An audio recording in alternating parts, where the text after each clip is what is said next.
Coming up, without further ado, is our review of The Prince. Jason Patric plays Paul, a retired gangster and assassin who is drawn back into the life he gave up when his daughter is kidnapped. To rescue her, Paul must confront his former rival Omar, played by Bruce Willis, whose wife and family he had accidentally killed many years ago. Paul heads back to New Orleans and recruits the help of an old ally, Sam, played by John Cusack, and then all hell breaks loose in a series of showdowns and shootouts. You and I are just going to sit here and wait for him. Well, sometimes I feel the only difference between an A-grade film and a B-grade film is in the lighting and the colors, you know. I think this film is really well shot.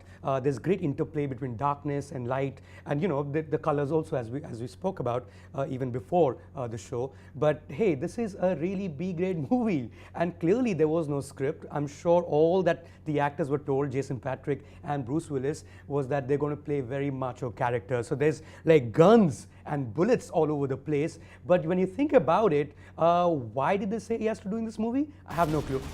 Listen, this film has been made before. It was called Taken with Liam Neeson. It was a hit. Then they started making sequels to Taken.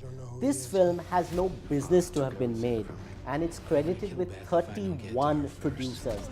31 producers for Can't change the light bulb.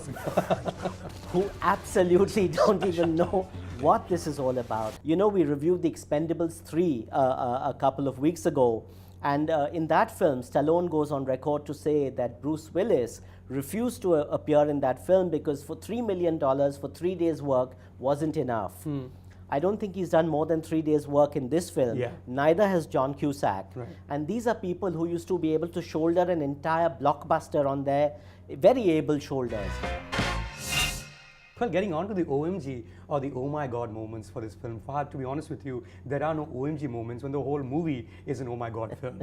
In its own right, I think the only time that I felt like I need to leave the theater because I just can't take it anymore is towards the end when so many people have died, and you know, they're just dying all over the place. And here is this hero who's doing this to save his own daughter. It doesn't seem to matter to the filmmakers that many deaths for one person is really not worth it so far as empathy is concerned. The other thing I felt was the worrying absence of police in New Orleans. There is just no cops in the entire film. Everyone essentially, you know, carries a gun and they can kill as many people. There are no investigations, and clearly this film needs to rethink exactly what the law and order position in America is at this point. You know, you're talking about the absence of cops in New Orleans. I'm worried about the absence of New Orleans in this film. This film was not even shot in New Orleans. What's the point? It's one of the most cinematic cities in the world, and you have one stock shot of the French quarters, nothing else. This could have been shot in some studio lot anywhere in the world. Probably was. And it was, and that's the point I'm making. This kind of utter garbage that is being passed off as a film. You've also got the rapper Curtis 50 Cent Jackson thrown in there for good measure. 50 Cent exactly appears for 50 seconds before he's killed. You've also got this Korean superstar called Rain, who does a lot of jiu-jitsu and karate and shoots people dead, whilst also being the lawyer to Bruce Willis. These kind of things are being used only to draw in an Asian demographic, to draw in a younger audience. And you've got these geriatrics who've just sold their soul to make a third-class film like this. Oh man.